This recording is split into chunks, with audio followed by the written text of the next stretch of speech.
थांबा थांबा, तुम्हाला फायदे मिळवण्यासाठी तुम्ही रोज मोरिंगा पावडर घेताय, पण ह्या चुका तुम्हाला कोणीच सांगणार नाही.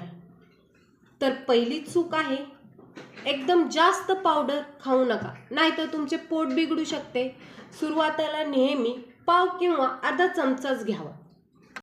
दुसरी चूक म्हणजे भाजी किंवा आमटी उकळताना त्यात मोरिंगा पावडर टाकू नका, कारण जास्त उष्णतेमुळे त्यातील विटॅमिन्स नष्ट होतात. तिसरी चूक, मोरिंगामुळे शरीराला खूप एनर्जी मिळते, त्यामुळे रात्री घेतल्यास तुमची झोप पण उडू शकते.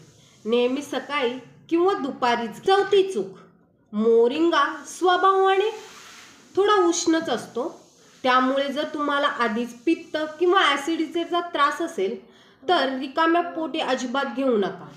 तुम्ही हे नाश्त्यानंतर किंवा जेवणात तुपासोबत किंवा दह्यासोबत घेऊ शकता. आणि हो, जर प्रेग्नेंट वुमन असेल किंवा BP शुगरची औषधं चालू असतील तर डॉक्टरांना विचारल्याशिवाय हे घेऊ नका.